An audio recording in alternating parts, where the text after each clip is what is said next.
field and a made three last season. You know, his dad, Robert Sr., is the all-time leading scorer in the state of Mississippi. He scored over 4,000 points in high school, and he too was a Bulldog playing late in the 80s and early 90s. Robert Jr. born in Columbus, Mississippi, a two-time Mississippi Gatorade Player of the Year. He's valedictorian of his high school class, followed his dad's footsteps, and became a Bulldog playing at Mississippi State. A very smart player, a good defender with length, another guy with an over 7-foot wingspan. He's a good cutter that is constantly moving and really improved his jump shooting. He shot 28% his first year from three, up to 43%. Mentioned, skilled finisher, active rebounder, reminds you a little bit of Dorian Finney-Smith, perhaps played at Virginia Tech. And he's also an excellent singer and a fantastic guitarist. I like his size. I like that versatility. I like the way that Memphis is going. Jaren Jackson, Dylan Brooks, Ja Morant, young athletic players who can play multiple positions.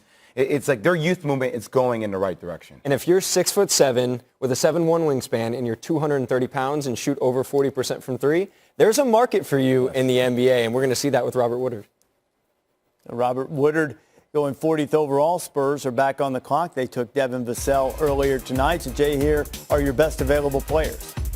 Yeah, a little surprised Trey Jones has not come off the board just yet. Nico Mannion of Arizona, another outstanding guard that's got is very creative and quick. Cassius Winston, another great pick-and-roll guard out of Michigan State.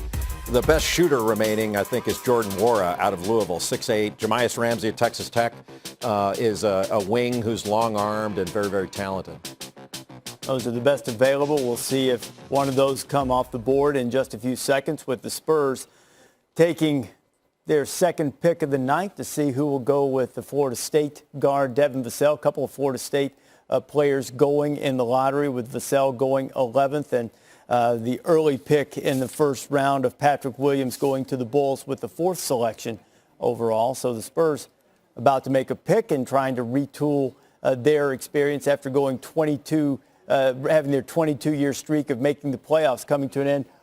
What would you expect from the Spurs as we'll take a little peek at their timeline here? What do you think the Spurs need? This is 22 straight playoff appearances that got snapped. I kind of put out, I know he's a tweener, but maybe like a guy like Cassius Stanley from Duke. DeMar DeRozan comes back. He's kind of a tweener at times. Where is he at this latter stage of his career? Somebody can come in off the bench, do those things defensively, but also make shots from the outside. Aldridge and DeRozan entering the final years of their contract, and we'll see exactly what the Spurs plan to do. The pick is in now, and we'll see what Mark Tatum has to say about San Antonio. With the 41st pick in the 2020 NBA Draft, the San Antonio Spurs select Trey Jones from Duke University. So Trey Jones coming out of Duke just as his brother did, and Trey being selected by the San Antonio Spurs, the ACC Player of the Year and the Defensive Player of the Year a year ago. As you see, Trey and Tyson family celebrating. The second player to win both of those awards in the ACC in the same year. A lot of expectations on him, but that weightiness compared nothing to the news that he received in early 2019. Even though they're brothers, they don't want to be exactly like the other. But in the one moment of being competitive and tough and smart, they're the same. And the mother, Debbie, is tough, smart, and prepares her kids that way. January of 2019, I was diagnosed with breast cancer. And I think the biggest thing for Trey was he was a long ways away. It was definitely the worst for me, not being able to be there. There's definitely days where I'd just rather been home with her.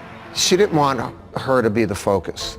I said, please don't do that. You are the focus, and he's the focus. We can have more than one focus. It really helped a lot because I feel like a lot of people were there for us in that tough moment.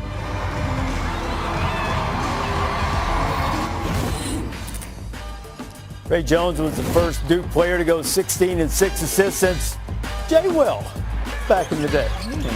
Yeah, but Trey Jones plays defense. All right, it worked out well for me. I think the best on-ball defensive guard in the draft. Can really pressure the ball, blows up dribble handoffs, gets steals, and really disruptive. I think he's a good leader. He talks to action and doesn't make a lot of mistakes handling the ball. So it was a bit of a wait, but Trey Jones, here's his name called to go to the San Antonio Spurs. Malika. Reese, what an awesome family moment for all of you guys. We just saw your brother, Trey, hand you your hat. Where does this rank in terms of family moments that you guys have shared around basketball? Definitely ranks up there for sure. For myself and for our family, we've been through a lot for sure, and especially in basketball, we've been able